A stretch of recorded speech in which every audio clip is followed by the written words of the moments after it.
Okay. Hello, everyone. I am Toni from the Adjudication Core. My task today is to discuss international relations. And supposedly, my discussion was supposed to be a week ago, but due to circumstances, my presentation or this lecture has been moved to today. Okay. So international relations. Why is this the topic I'm supposed to discuss? Wait. Okay.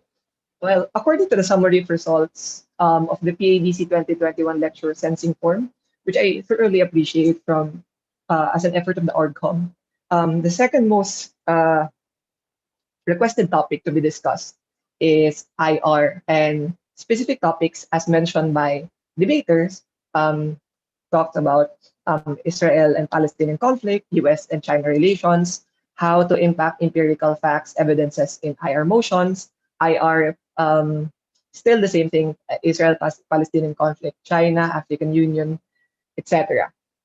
What we notice in EdgeCore in terms of the sensing form summary results, it suggests the following. The first is that there is a broad interest in learning international relations and debate.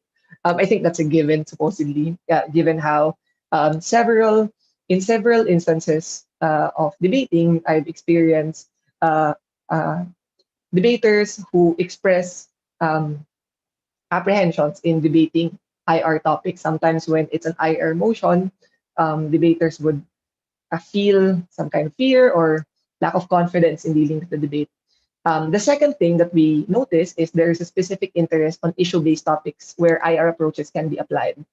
The important thing here that should be discussed, that I want to discuss is um, I'm not going to follow specifically the request for specific topics or issue-based topics or case studies. And the reason being is because I think firstly, those topics are already discussed in several YouTube videos across YouTube videos, Facebook even, and there are several reading materials on those topics. So I don't think that what I will provide is any provides any benefit, any marginal benefit or increase in um, to anyone's knowledge here. Moreover, these particular case studies are what I would refer to as subject matter um, would be better explained by subject matter experts or individuals who really study these topics. Because if I'm just going to talk about it and echo the same things discussed by um, YouTube explainers or, for example, articles or journal articles, I don't think it provides any material benefit to anyone. So, way forward, what we will do today or tonight, we will not discuss the specific case studies as explained a while ago. But more than that, I also think that a way to accommodate these specific topics and expand our understanding of IR is to not to discuss traditional IR perspectives. What this means is that we will discuss alternative, for the lack of a better term, perspectives to IR or international relations. And we will also discuss how these perspectives can be applied to understanding traditional IR issues and expand what IR debate looks like. So what we will do, therefore, in this lecture, is that we will discuss IR in terms of exploring alternative perspectives on how we can probably use these perspectives in debate. So the discussion, therefore, is going to be a bit of there's going to be a mix of an academic discussion. So we're going to mention perhaps scholars. We're going to mention specific aspects that are usually refined, usually limited in the confines of the academy, which I wish could be expanded in debate. Disclaimers. This is not purely an academic discussion, but we will pull largely from academic works, which has its own limitations, something that will be emphasized later in the discussion. This is not a discussion from the perspective of a subject matter expert, but from an average debater whose career is also connected to IR studies. That's because I am um, an instructor of political science, so technically this is also something that I study as well. What this is a discussion. What this discussion is supposed to do is to provide a pathway instead of providing a comprehensive discussion. So what we will do is not necessarily discuss each aspect of these theories, so feminist IR, post-colonial IR, and degrowth, but instead I'm just going to provide a brief introduction and hopefully some concepts that some debaters can use or rather research on and further expand their knowledge. So essentially, this is the outline. We're first going to discuss what is IR in debate, the rationale of the discussion, why these three specific topics specifically, and hopefully come up with some common themes if there are any. What is international relations in debate? So IR as a discipline is the study of the relations of states with other states, international organizations, and national entities. Later on in our discussion of of the perspectives that we're going to discuss, this particular definition is going to be questioned and criticized. In terms of debate, these are topics, or IR are topics that talks about the actors in the international system, interests of actors in the global system. And usually, when you talk about IR motions, it still falls in line the definition of IR as a discipline of study, that it is about the relationships of states or actors in an interstate or international system. IR in both discipline and in debate talks about theoretical and normative dimensions. So sorry, what do we mean by theoretical and normative? When we refer to theoretical and normative, that means that when something is by IR being theoretical, we mean that as a study, we use specific concepts and theories to theorize or discuss or analyze or understand the world around us or the social world around us. So essentially, we use concepts such as realism, idealism, liberalism, Marxism in order to understand why, what, and how in so far as IR is concerned. It is also normative because these theories are not just mere perspectives or lenses, but they also provide the what ought to be. So if theoretical discussions discusses what is, why is, and how is, normative discussion is why should it be something, why should it be, or what it ought to be. This is important because I think that in debate, in order to make an IR topic or an IR lecture to not be just a review of literature of what IR is, it should discuss the normative dimensions of IR. And I think those three perspectives highlight the normative dimensions of IR. I'm not going to discuss why this is actually a debate, but more or less what the importance of this particular slide right here is to highlight the both principled and the practical aspects of IR. Now, in traditional IR studies, we usually see IR in terms of the levels of analysis in international relations, wherein we see it from the international level, the individual level, and the state level. And usually power is understood differently across perspectives. So you have traditional realist, neorealist, liberalism, neoliberal, institutional perspectives, and all these traditional IR perspectives. And usually, when you compare these theories or these perspectives, you usually use these three dimensions. International system. How does it define the international system? Is it anarchic? Is it comprised of alliances? Is it defined by institutions? And how do perspectives define the state, define the individual? In the later perspectives, or the three perspectives that we're going to discuss tonight, we essentially question even this particular definition right here, or this particular heuristic in understanding IR, the levels of analysis. Later on, it will be clear why this is the case. So if you have all of this, or by that I mean traditional IR perspectives, why discuss alternative approaches if the current approaches there are already many, and in many ways there is a claim that these perspectives are able to understand most topics in IR. Traditional IR theories, however, are Western in terms of origin, nature, and approach. This is important because it highlights the positionality of knowledge. Focus is usually defined by scholars in the West, who will eventually define foreign policy, which will become the dominant issues we will debate about. So what does that mean? It means that the dominant discussions of what IR is supposed to be about is defined from a Western perspective, i.e., the fact that most IR discussions, if you read books, if you read explainers, it will always begin with invasion, it will always begin with wars, it will always begin with specific perspectives. And usually, if you look at the authors who pioneered these particular perspectives, usually they come from the West.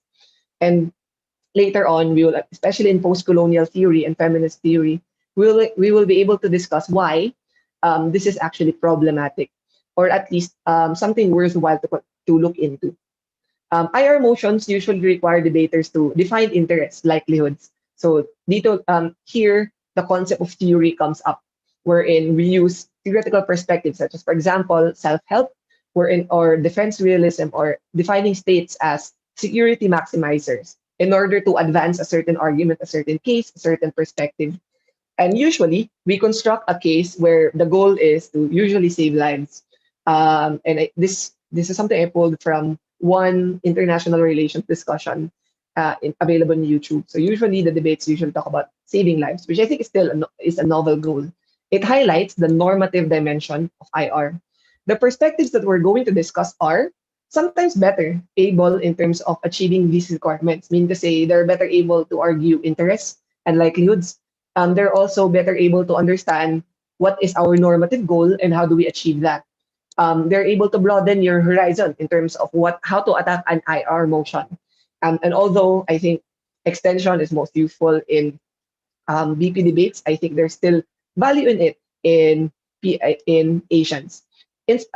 Moreover, these approaches will hopefully provide inspiration on some of actually these particular perspectives actually have been consciously or unconsciously been inspiration on some motions flagged in previous tournaments. So motions on um, relating to feminist IR or post-colonial IR actually have been prominent as early as I think I've debated some kind of IR feminist motion as early as 2015, and I'm sure there are motions even before that.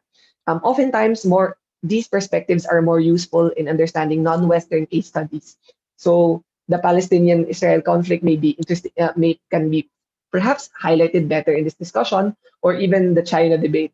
Activists and these perspectives are activist in origin and nature, hence praxis is given importance. In trying to understand the current trends of debate right now, I noticed that the concept of impacts are very important in really winning a case. So these perspectives, because they highlight the concept of praxis or mix, or the idea that operating in practice with theory, I think that these perspectives will be useful in discussing impacts and discussing how your principles are able to materialize. So essentially, that's the rationale of the discussion. Now, so feminist IR. Um, Feminist IR is a critique and a challenge to the traditional IR. Feminism and traditional IR have different origins, natures, and goals. That is to say that when you talk about feminism, as a field of study, it necessarily originated, or at least as a field in the academe, originated from social movement studies, or rather social movements that necessarily became a discipline, academic discipline. IR, on the other hand, was born out of um, in a in the early 20th century, wherein scholars were scrambling around on how do we prevent the next war, or how do we manage ourselves such that we don't end up killing each other. Essentially, that's why when you talk about IR, usually the first discussion is always going to be about security, war, conflict management, because essentially that's the origin of the discipline. However, there are also intersections, and this is where I find it interesting as well, because when you talk about feminism, it's not just one perspective in the discipline. It's usually referred in plural feminisms, such that there's liberal feminism, postmodern feminism, standpoint feminism, etc. And these perspectives, when applied to IR, also are different, such that when you talk about liberal IR feminism is also different from standpoint feminism IR. So that necessarily what it essentially tells us is that I can't necessarily discuss everything right now, but what at least I want to provide here in this discussion is a form of pathway or guide on how should we discuss, or how can we attack this particular topic. As an approach, feminism takes an explicitly activist stance, i.e., calling out institutions of power that perpetuate status quo. Anti-colonial movements and lobbying for specific rights. So if you read feminist IR topics, usually it begins with discussing how um, its activist origin uh, is necessarily shape how what are the crucial aspects usually discussed in IR studies or feminist IR studies. So what does it discuss? First, it discusses how in most decision making, or rather in decision making in the highest echelons of power, in this case G7 or G8 or G20, it's dominated by men. Notice there's only one woman there. The second aspect of feminist IR is that it discusses how it's not just about women per se, but discusses gender, and this essentially discusses how gender is sorry is constituted and is constituted by international institutions as well. Hence, the idea that there's no such thing, the blurring of the private and the public um, sphere, or the idea of the personal is political. This particular slide right here highlights a picture, highlights an art from Barbara Kruger, discusses that your body is a battleground, highlighting how even the personal is political, such that it's a battleground of discussion, even in the highest echelons of power in the context of IR. Lastly, we also discuss how, in many ways, when we discuss IR, it's not just overwhelmingly dominated by men in terms of decision making, but also theorizing. This particular picture right here is the cover of um, Thomas Hobbes' book, The Leviathan, which essentially discusses human nature and the origins of realism. And essentially, when you read the book, it looks at it seems neutral, or it tries to be neutral, but if you read it from a critical perspective, it's actually clear that it's very male centered, such that the definition of human nature is defined by how um, is very male centered. So why does it matter? Now, again, this is just a summary of that. Why feminist IR matters, because decision making is overwhelmingly um, in terms of highest echelons of power in IR. There's an absence of women. Gender is part and parcel of what becomes normal, or it's constitutive and is constituted by institutions.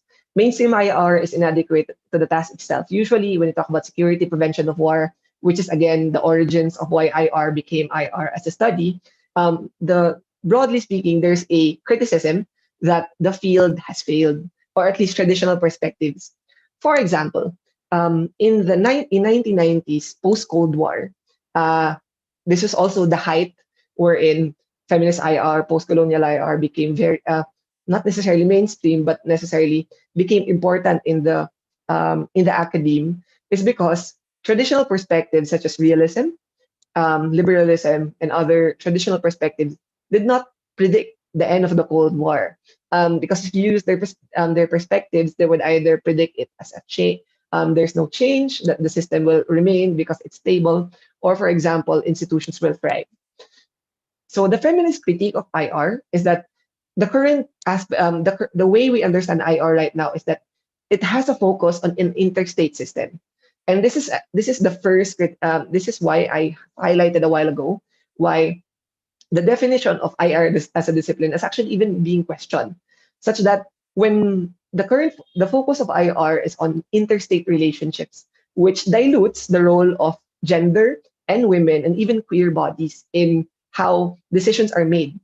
Essentially, what feminist IR scholars would argue is that when you talk about IR or traditional IR, it discusses IR from an interstate or internation relations. It does not necessarily consider other relations that exist in the global level, or relationships that shape the global level. Hence, there is this term called relations international, which highlights how relationships affect the international. So that's necessarily sometimes the term used by some scholars of feminist IR. The second criticism is that international institutions and processes such as economic development, world trade, and tourism is actually male dominated, such that if you analyze these perspectives, the the scholars who define them are usually from the West and also male decision makers. are also male dominated. There's also what you call an underlying epistemology and ontology. So that's very academic, but the way to understand this particular critique or criticism of traditional IR is that traditional IR, in terms of how we approach it, is that it sees the world as a real world independent of our existence. So that's very a bit high in terms of as an academic discussion. But what it essentially means is that when you talk about feminist IR and post-colonial IR, we see the world as a socially constructed world, such that the things that exist right now, i.e., the state, the international institutions, the system that we have, is not a given or a natural fact, but something that we define, or rather that is defined by prevailing institutions of power.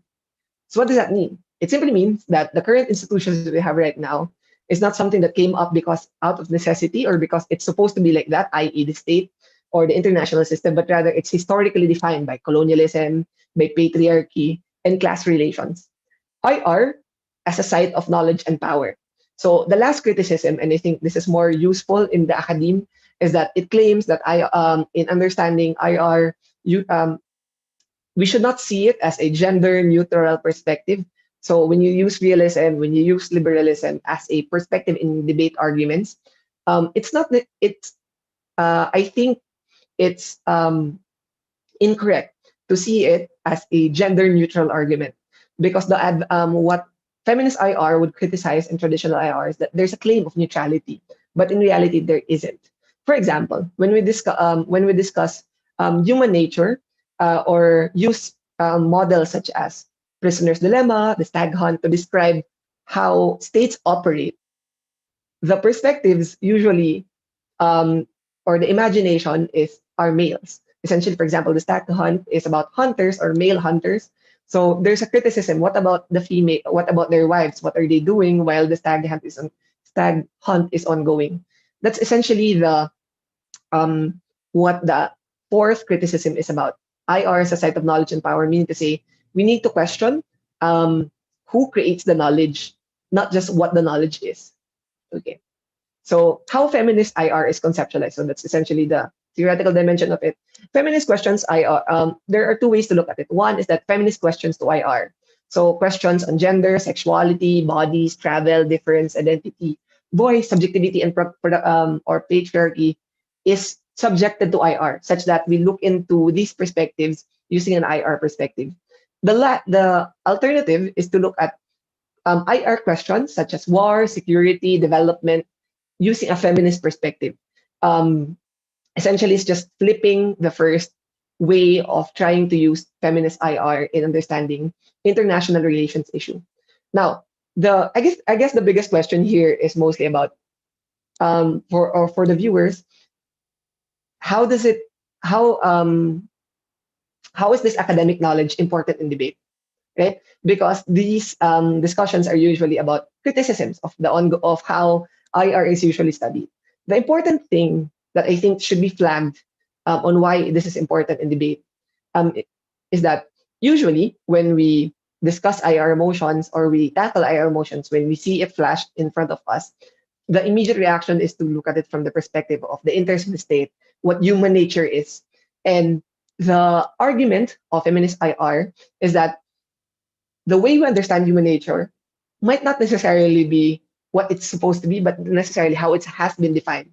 So notice that that calls the fourth criticism of feminist IR to traditional IR, which argues that the way we understand knowledge right now of IR is actually male-centered. Now, specific examples to further provide how feminist IR as a perspective is useful in understanding in debates. First, in Women in War, and this is, I think that, and there are several books on this and on the role of women in war. The first is that there is an argument of women as subjects of war. So that usually we see there is a the term is housewifeification, wherein in IR studies or in IR, we usually conceptualize women and children as civilians and therefore victims or subjects of war. However, women are sometimes invisibilized in war. What does that mean? It means that oftentimes, because we renegade them to civilians, we renegade them to victims, we forget discussing their roles, their active roles as agents in war as well. Gender gap in the role of women in state formation and conflict and broader security issues, I think, is a good uh, issue to explore. If, for example, you want to understand further how feminist IR can be used in debates, what does that mean? It means that in, for example, debates on war and debates on invasion, often we discuss on how it's going to harm individuals on the ground, how we're able to save lives. But however, if you look at it in practice, the idea of saving lives, or at least how it's practiced, is trying to save civilians. And the tendency is, again, to look at women and children as the civilians, or they're defined in traditional IR as the civilians. However, if you look at examples of history, there are several moments wherein, because the in times of war, the individuals who were evacuated away are women and children, it also harmed the men who are not necessarily combatants as well. What it shows is that war is not gender neutral, but rather even the practice of it has manifestations of patriarchy. Okay, so ahistorical abstractions and unreflective celebrations that is common in traditional IR, such as human nature, the idea of relegating women, for example, as civilians, as purely civilians or victims of war. Okay, gender. So gender is a term intended to explore the ideational, material, historical, and institutional configurations of power, and together contribute to understandings about women and men, masculinities, femininities, and prevail in a given time or place. So what this highlights is essentially how it's socially constructed. Um, sorry, that it is socially constructed and it exists different, and the way it's defined or understood is different in different times and place, and it's informed by the historical, material, and even institutional configurations. Men and women are both agents and victims of war, but they are usually positioned differently, again, which affects how institutions operate. For example, how does the World Bank operate in terms of this understanding? How does NATO operate in terms of how we understand the roles of women and men in the context of war, and even in social processes? Example, women are usually excluded in disarmament and demobilization and disintegration programs. So what in post-conflict, there is what you call DDR, or disarmament, demobilization, and disintegration. This armament and demobilization and disintegration programs are actually are programs that usually provide opportunities for a post-conflict state to essentially become a sustainable state. So it includes, for example, giving former combatants access to education, training, employment, and even positions in office. Um, sorry. What this means is that in the context of DDR, because the traditional perspective highlights how women are civilians and men are usually the combatants, the recipients of these programs, employment, training, education, are usually men. Essentially, what it does is that it perpetuates that patriarchy, even a post-conflict state. Okay, the personal is political. This means that, among others, that we are not only interested in institutions, nation states, but also consider how gender informs social relations and informs the global. So, for example, the Taliban used by this is a speech of former President George W. Bush in 2002, wherein the justification of invasion of Afghanistan is explicitly used gender. Where Afghan women, the Taliban used violence and fear to deny Afghan women to access education, healthcare, mobility, and the right to vote. Our coalition, in this case, George Bush, addressing NATO, our coalition has liberated Afghanistan and restored fundamental human rights and freedom to Afghan women. So notice how in this particular speech from George Bush, it highlights how women are subjects of war, but they are invisibilized in terms of their role in war as well. Moreover, they are exoticized, or they are treated as the other from a post-colonial perspective, in this case, from a Western perspective, viewing Afghan women as individuals who are oppressed. Gender mainstreaming in IR. This is another example of how feminist IR has permeated ways of studying IR and even debating IR. Adopted sorry we adopted in the Beijing we adopted in the Beijing Platform for Action for from the fourth UN Conference on Women and UNSC or Security Council Resolution 1325 on Women and Peace and Security, wherein gender mainstreaming was adopted. So it has been institutionalized actually in essentially the highest decision making body in UN.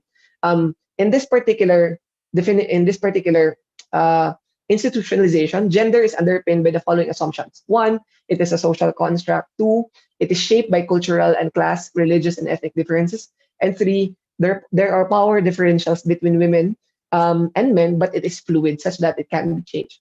What this means is that um, tradition, feminist IR has actually permeated and has been institutionalized to some degree in institutions that exist right now. So the next question is, doesn't that question um, the whole argument that institutions are patriarchal and they're not neutral? Later, I will discuss why there's a criticism for that as well.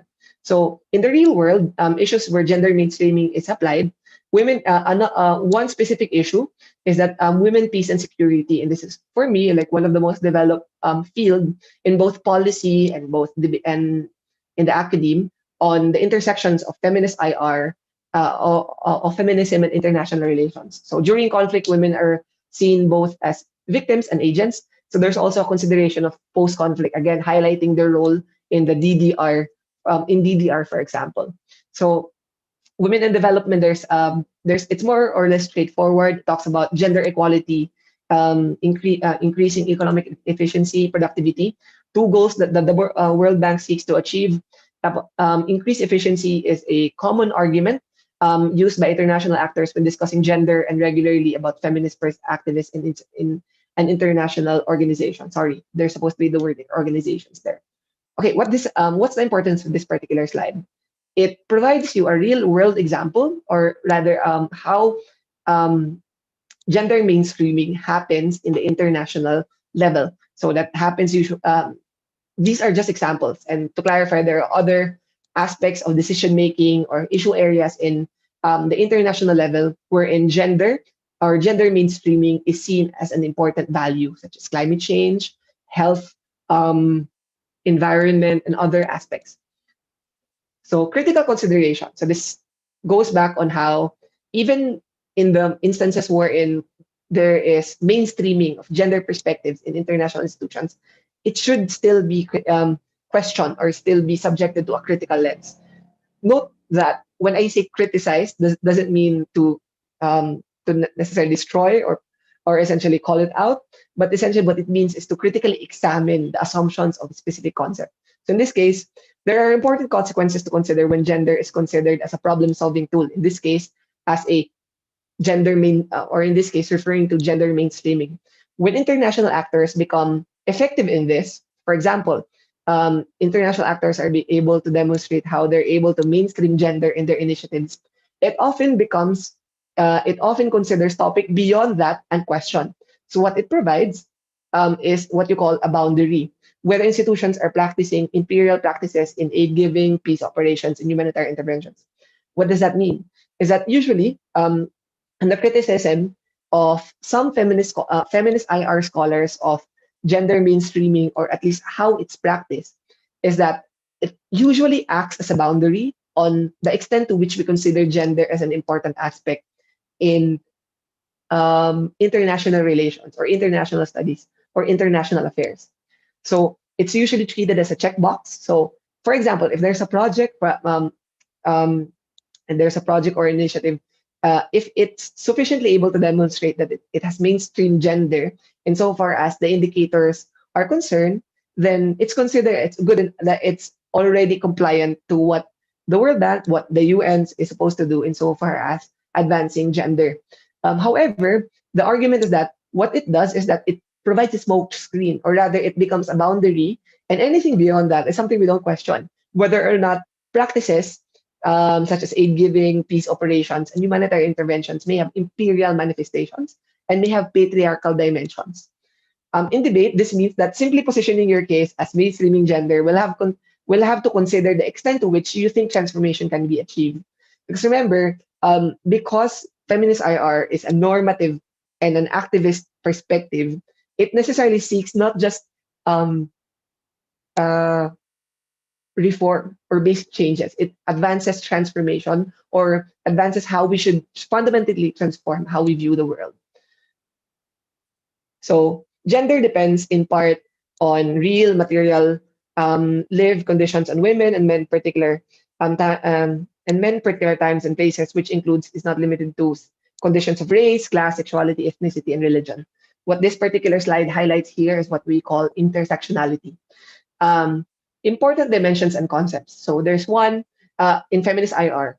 So when we discuss feminist IR or discussing debate or trying to discuss or come up with arguments, we need to consider, for example, the post-colonial dimensions. In conflict and war, there is what you call hyper-imperialist masculinity have become an instrument or justification of war, such as, for example, torture methods and rational pursuing wars. A good example would be the second Chechen or wars, wherein because of the fragile masculinity of specific actors, in this case Russia at the time, it provide a justification for invasion and therefore creation of war. So gender and conflict is not just about limited to violence to a specific gender or group, but it's instead there's actually an argument on how war is actually intimately connected to patriarchy. The second concept that I think is important when debating is intersectionality. So, as a consequence of using gender without simultaneously exploring relations of power and inequality, we limit the insights we gain from feminism.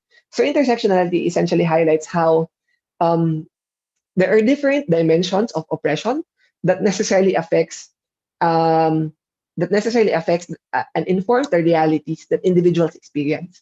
What that means is that women of color in the global south necessarily experience a different kind of operation. For example, white women who are in a privileged position, i.e., for example, um, um, decision makers, or even, for example, the first lady.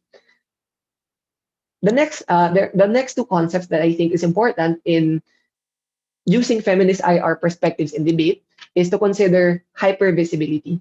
So there are instances wherein I actually heard debaters argue for it's important to visibilize or to create hypervisibility. So essentially the question is, where are the women? Shedding light on the workings of the private sphere and bringing such as how household level consumptions, for example, affect productivity. So what does that mean is that when, for example, analyzing arguments or advancing argument, sometimes there actually a value in, for example, highlighting some concepts that are left field, like, for example, arguing how household level consumptions actually is a determinant of national productivity as opposed to, for example, state policy, which usually household level consumptions are defined by in the household, usually, and that's usually traditionally transferred as a role to women, exposing how traditional perspective privileges that male experience. Masculinity bias, military and hegemonic representation of idealized norms of manliness, emotionless warrior utilization of violence to achieve national interest. So male-centered IR in study and concepts, as for example, human nature, highlights how um, the way, for example, we used to justify why states are operating in a certain way is actually can be argued bias or has a masculine bias, such that we are arguing how states are operating um, in a way that's always going to be universal, that they're always going to be security maximizers, that they're always going to advance their interests. And they're unlikely to cooperate. They're likely to opt out of international institutions. That's the usual argument when you use human nature perspectives in arguing why states, as rational actors, will not operate in a certain way.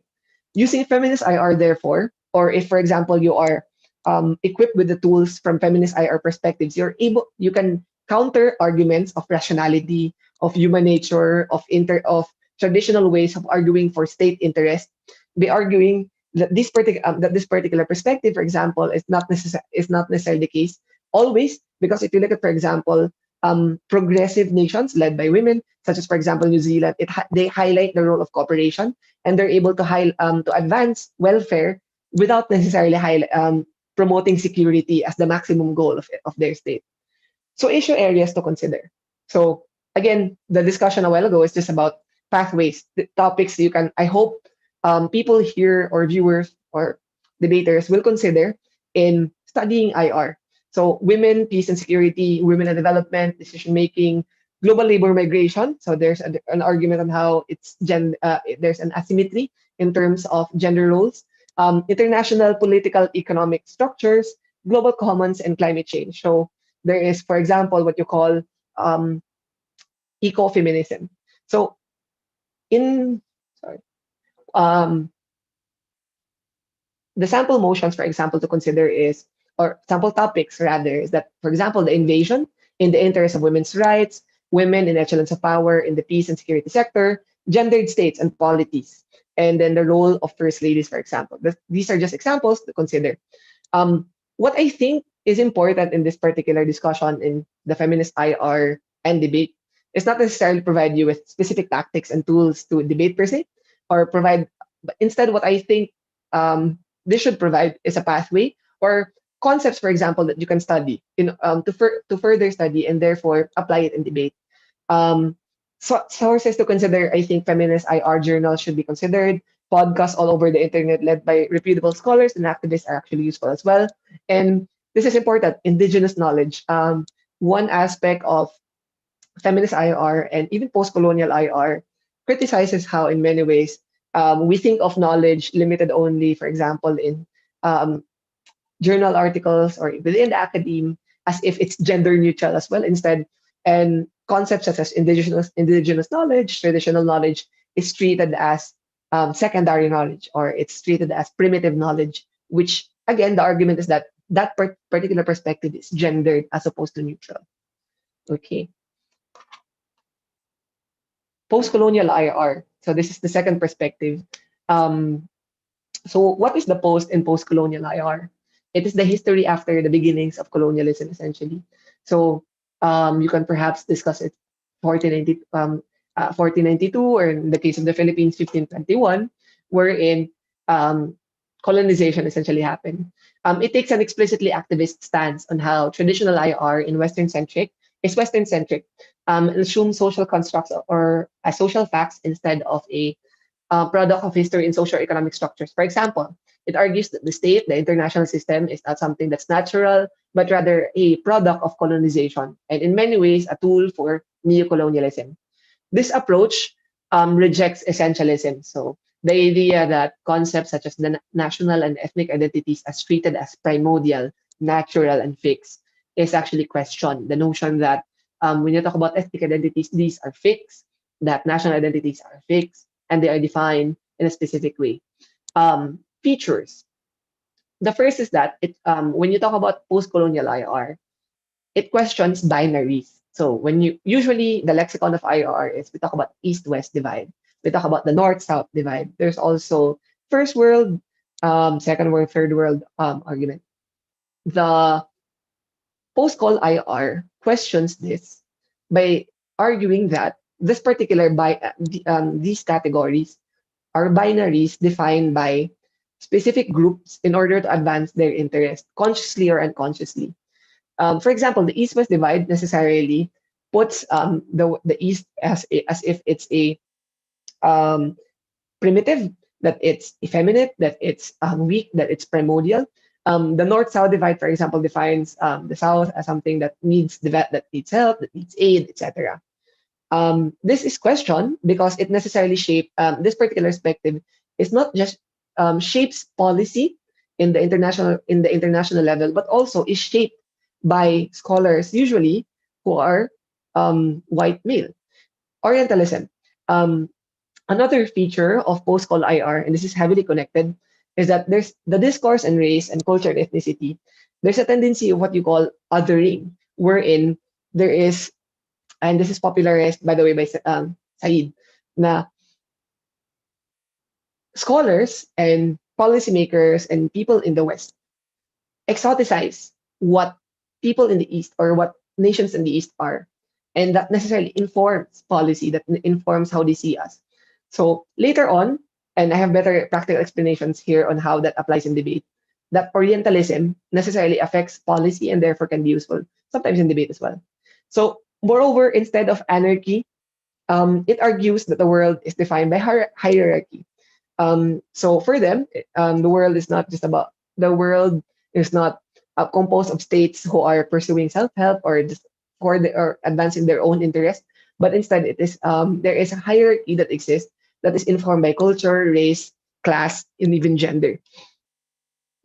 As an approach, post-colonial IR, challenges discourses of civilization, modernity, development, and even globalization. It aims to decolonize imagination and revalorize the plurality of culture. It aims to demonstrate international society is not natural consequence, but is instead a product of the relationship of the colonizers and the colonized.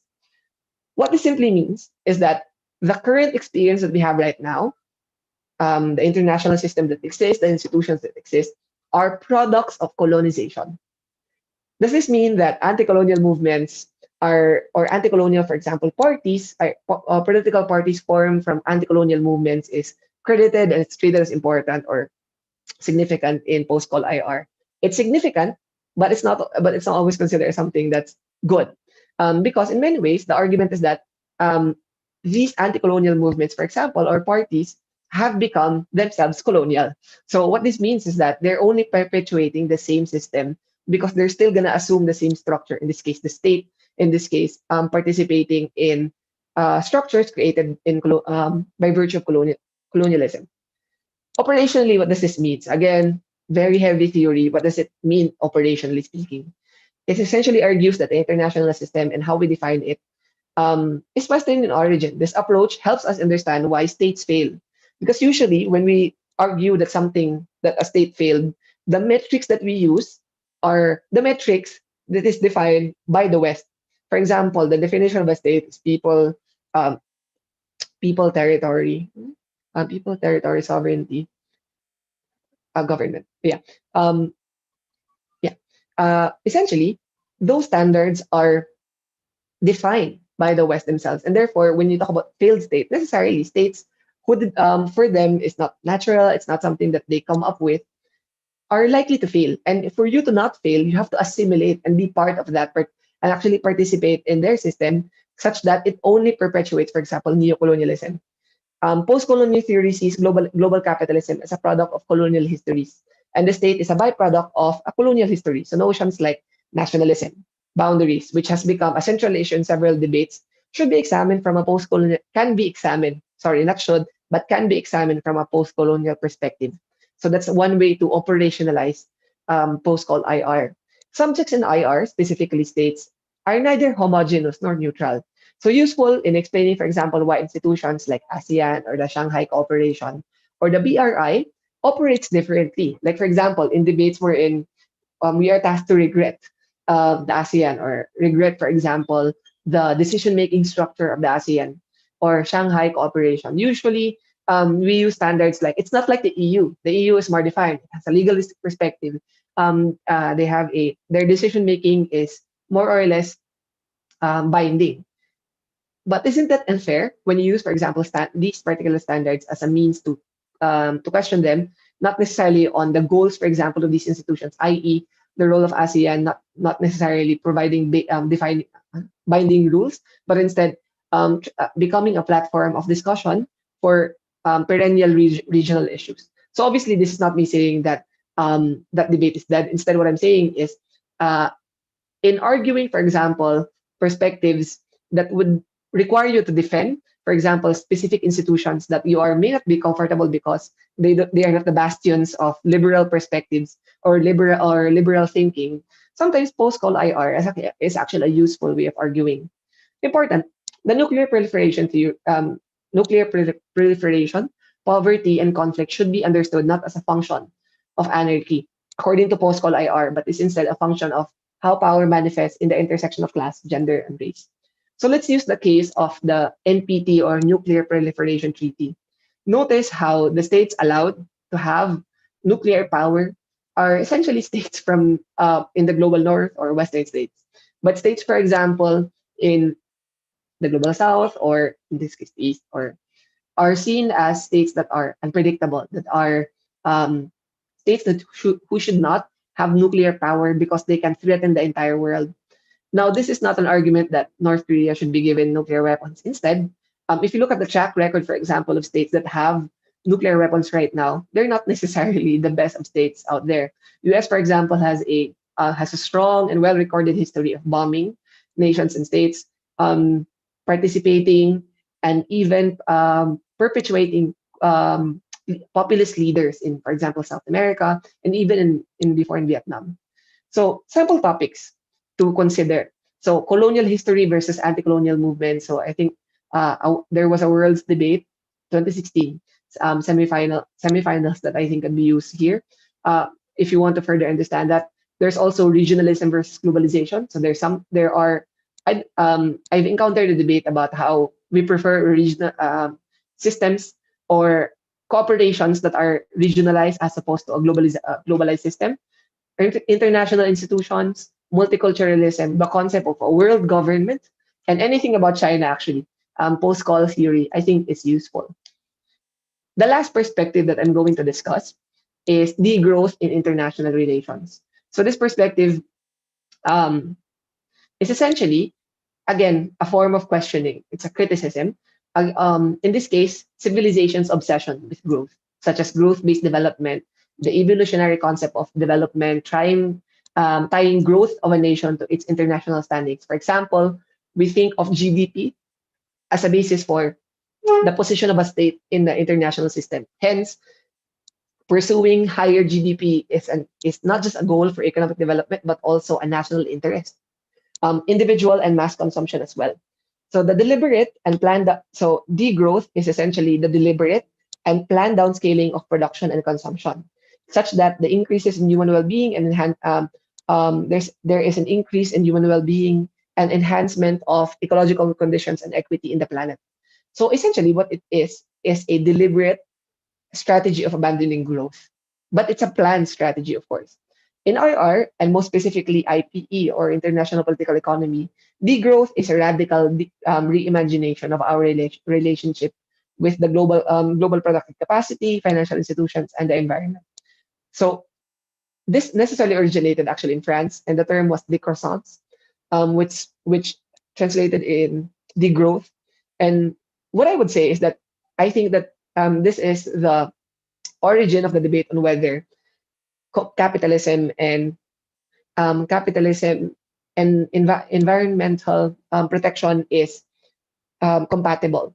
And however, there are actually pathways of arguing how capitalism and degrowth is possible. That's something I wish I could discuss, but I think I chose not to discuss it specifically here because I think that's an entire different topic all of it in of itself. So critique of traditional IR approaches. So international and state level, the first is that it criticizes our obsession with the GDP. It criticizes aid in the pursuit of development. It criticizes how quality of life is seen as a benefit instead of a goal. So, for example, when we say that when international institutions argue that a certain project, a certain aid, a certain loan, a certain system, a certain institution is able to advance quality of life, it's not seen as a goal, but instead seen as a benefit that it increased quality of life. What this means is that regardless of whether or not we achieve it, that's a benefit as long as we achieve specific goals. Usually, the goal is economic development. And green growth, according to the growth perspective, is unsustainable. So green growth, for example, argues green technologies as an alternative to fossil fuels.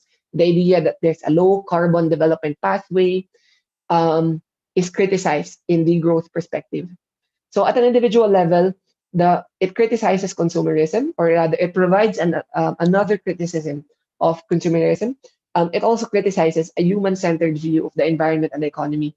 There's even an argument on how, at an individual level, the current perspective or dominant discourse in understanding our relationship with the environment is also patriarchal, such that it's androcentric. So criticism of modern capitalist growth economy. So one, uh, degrowth argues that there's what you call a failure of globalization to eliminate poverty. There are low growth rates in mature economies, and decoupling of environmental degradation and economic development is not feasible or is not possible. And concentration of ownership of capital. So what it simply means is that in light of current situations, even if, for example, we pursue a sustainable pathway or a green pathway, so long as we are in the pursuit of growth, we are still going towards the same environmental degradation, the same problems of a global commons, etc., etc. So again, what this means is that sustainable development, as it is currently being pursued, is unsustainable, but it can be reframed. So what it means is that the current criticism of degrowth scholars, for example, of sustainable development, is that it's oxymoronic, such that sustainable and development cannot be cannot be achieved at the same time. Climate change is not only human induced, because again, um, the green growth, for example, or low carbon development, which is a common perspective in Paris or in, for example, UNFCCC, is a common way of arguing how we can achieve economic development and still pursue sustainable development, is still recognized. However, climate change is not just seen as human induced, but is instead a function of our relationship with the environment. So therefore, the Paris Agreement is not enough. In fact, there is a study, or rather, there is a study by the IPCC, or the government institution or the government scientific body tasked to study climate change and what should we do. There, it's clear that the current commitments in the Paris Agreement, the nationally determined contributions, even if we are able to achieve that, that is still not enough for us to avert catastrophic climate crisis.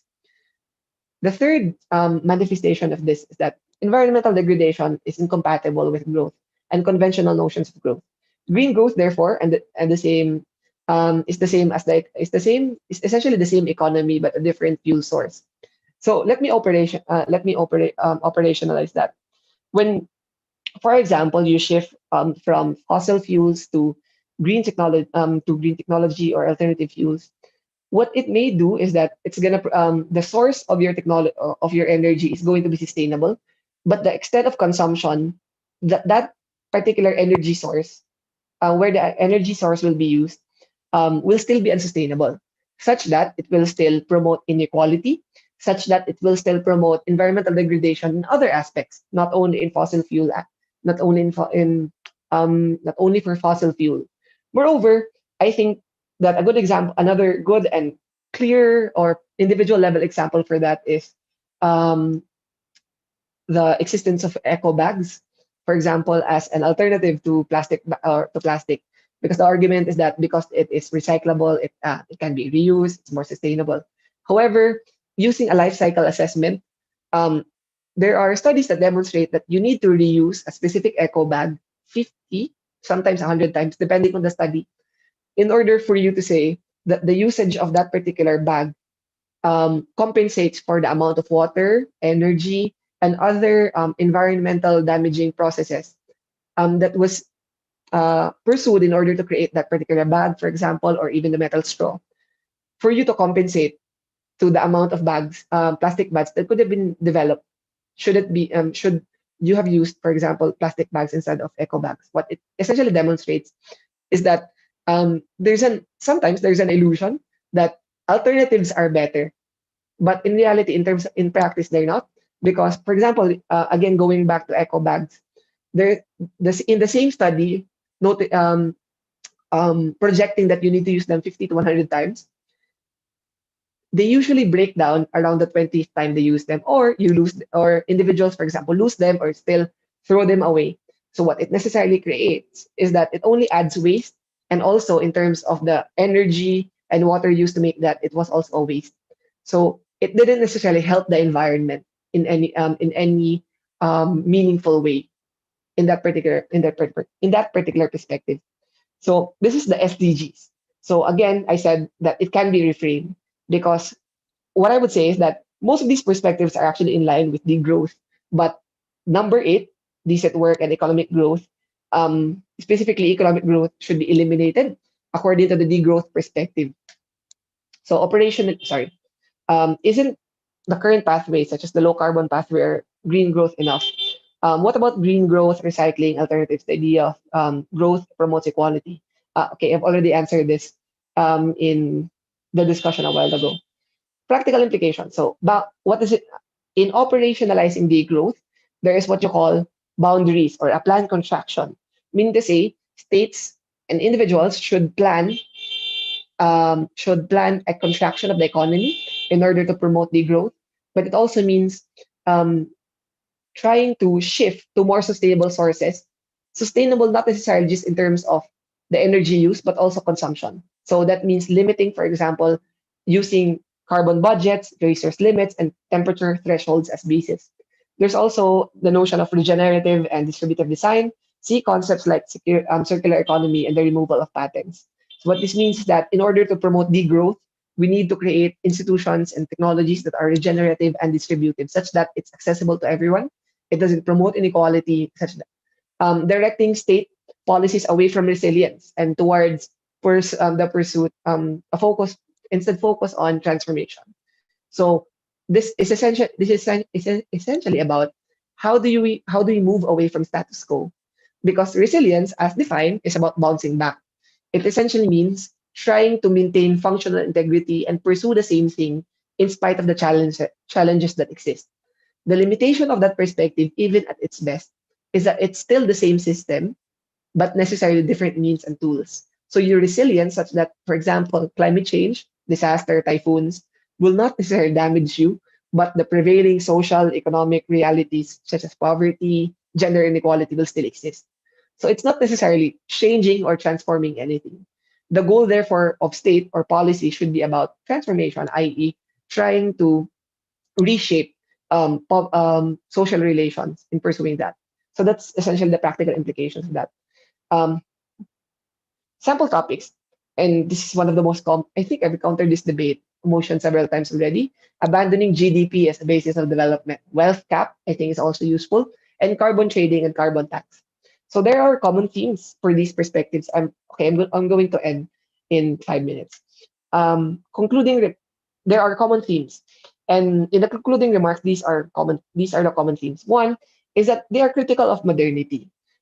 Modernity, um, as defined, is essentially the idea that man, specifically man, is the master of the universe, such that we have this imagination that um, the environment around us is something that we can define, something that we can control. And the term man here is important because it highlights the patriarchal dimension of modernity. So those three perspectives are critical of that, such that it questions the assumptions of modernity. The state is questioned, for example, the role of the state, the notion of growth is questioned. The notion of whether or not institutions are neutral, that they are not informed by class, by race, by gender. The state and international system is seen as value laden as opposed to neutral systems. Knowledge production and its origin are critically examined. So conventional knowledge is meant to reproduce and reinforce a certain reality. What that means is that um, in advancing, for example, certain argument in debate, I think that this is useful insofar as, for example, arguing how sometimes debaters will argue that a specific perspective that roots from hardcore feminist IR or hardcore post-colonial IR or hardcore degrowth perspective is not pragmatic.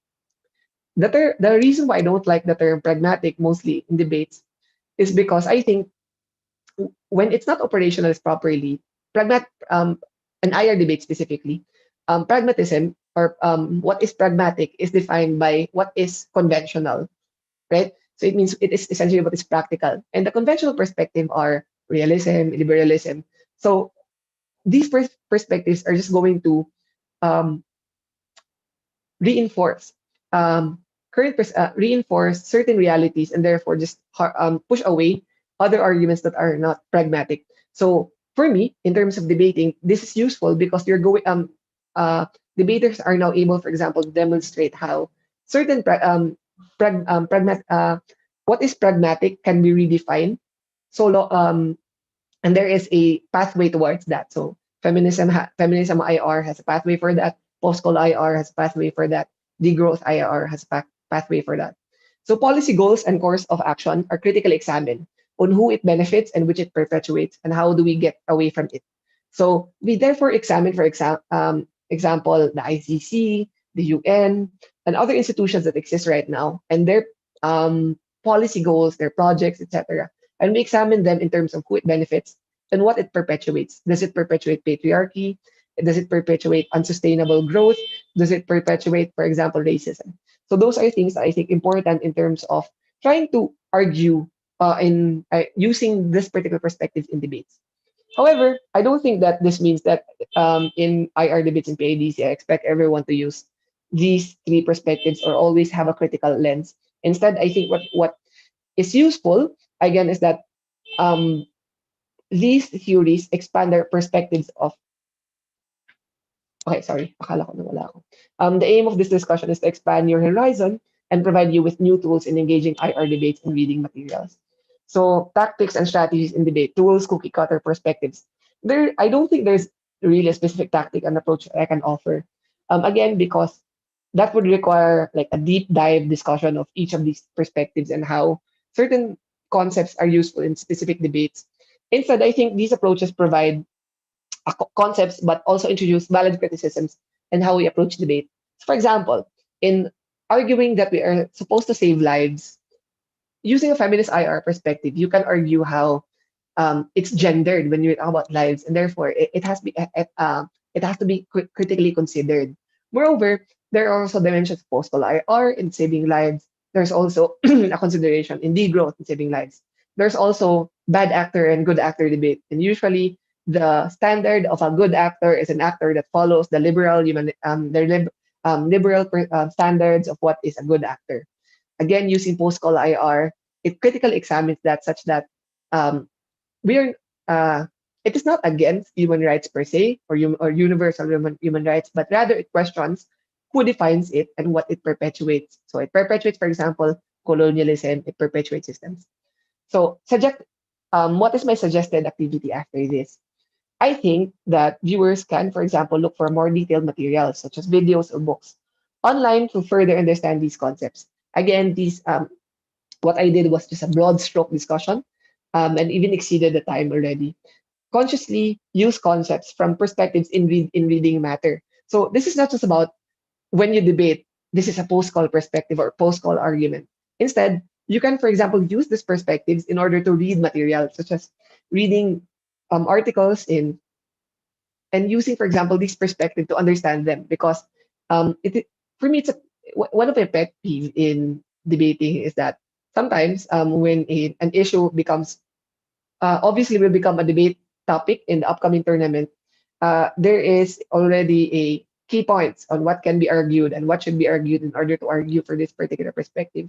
Uh, the issue I have with that is that it's just a repetition of what is argued in those journal articles. Hence, there's no real creativity for that. The problem with this is that if, for example, a team is able to prepare against those arguments creatively, essentially there's no real preparation on your end. You're just preparing to be responded to by using these perspectives or actively using perspectives outside of traditional IR. You can, for example, expand how you understand the arguments and understand certain perspectives. Critically, lastly, I think this is useful. I encourage everyone to critically examine the motions that you've encountered. So go back, try to understand the motions that you've encountered and how these perspectives discussed today could be used to expand your case, arguments, and framing. So this is useful for case preps. That ends my presentation. Uh, if you have any questions, feel free. I understand that there's some kind of open forum.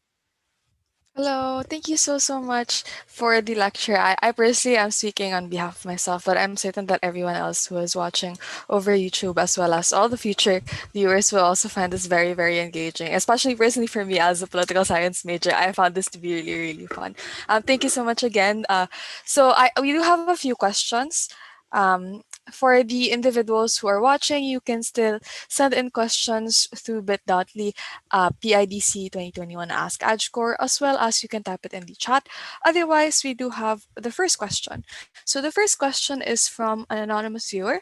They say, "Thank you for the sources on journals and podcasts. It's really helpful. I would just like to ask, for actor debates such as this House as China or other countries, do you have tips in characterizing actor incentives for these states, especially when it's a government that is carrying out the motion?"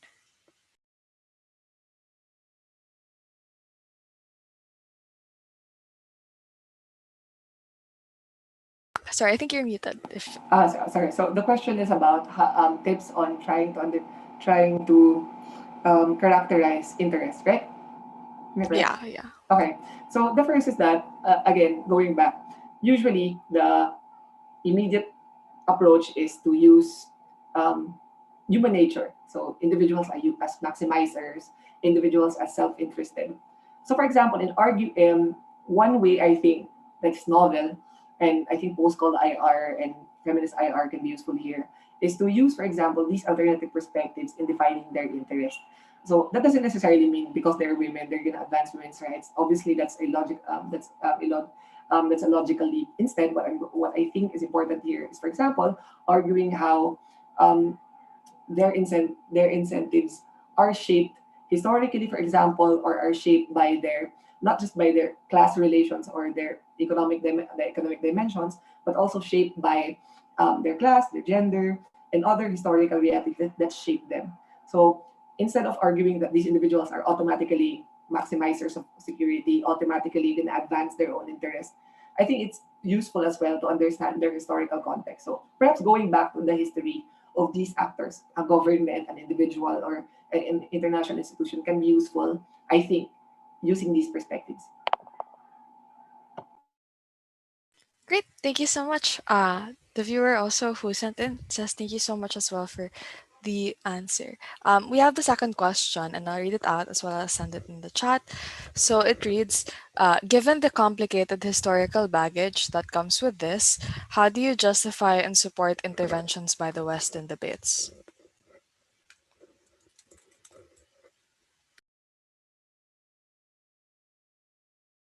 Oh, sorry, I think you're muted. Um, it's an interesting question. Um, Primarily because I think even like that's still not answered mostly yet. Um, the first I think is should be considered when you think about like interventions is that like, what kind of intervention do you think these institutions are doing? Like and secondly, in terms of practically, for example, I think how do I say this?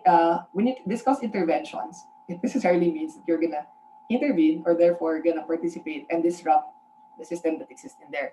So does that mean I don't think that these perspectives would prefer the West to stay and just watch idly by when individuals are harmed, for example, in some states? I don't think that that's the argument. Instead, I think that the importance in terms of understanding or arguing for interventions, um, intervention should be seen as a not just from the lens, for example, of what is good from the lens of these Western states, but also what is good for the states on the institutions or individuals are going to intervene because that's going to fundamentally shape their relationship.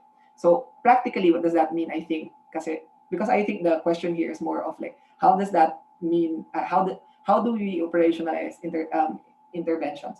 I think in operationalizing interventions, assuming it's a necessity or it's something that has to be done. Um, I think the consideration of whether or not certain perspectives are examined or highlighted should be given importance in the operationalization of that intervention. So going back to the example of feminist IR, it highlights how DDR, which is usually seen as a good thing, disarmament, demobilization, can be gendered as well. So the question is, in post-conflict states, how do you advance or how do you make sure, or as for example, the state who intervened, how do you advance the interests of women on the ground? So that's a question that I think can be considered as well. Pero on specific types of intervention, I think it's a case to case basis, And and I think that's the best answer I could give because given the complexity of what intervention entails. Good, thank you so much po. The third question that we have is a bit less related to IR, but is apparently from the perspective of the asker. It's more related to a motion that they recently saw in BP, if that's okay. So they said, given the academic discussion we had on IR today, would you have thoughts on the trend of social sciences moving towards more quantitative elements rather than qualitative? I wonder where that question comes from. Okay, so the question is social. So does the question assume that the social science is moving towards more quantitative? Tama ba? Given the complicated historical background, this is less about IR. Given the academic discussion that we had, would you would you have thoughts on the trend that social science is towards? Um, One, I don't think there is a trend towards that. Um, Trend per se, because I think that in many ways, quantitative analysis preceded most qualitative analysis right now in IR. For example, when we think of GDP, it's always in math, right? More than that, the first instance of trying to understand authoritarianism from a political psychology perspective actually began as a study of um, uh, behavior. And it used a survey approach that looked at that similar to how psychology students would conduct, for example, studies on behavior or attitudes. So I think actually the first, yeah, it's more quantitative before, or rather, quantitative approach was privileged before as opposed to now. I think right now there's an, especially in light of these perspectives, there's a increasing argument for more qualitative approaches. So applying that in debate, for example, when people use big concepts like big statistics in order to argue, sometimes debaters are afraid because these statistics are again sometimes used as a an all be all argument.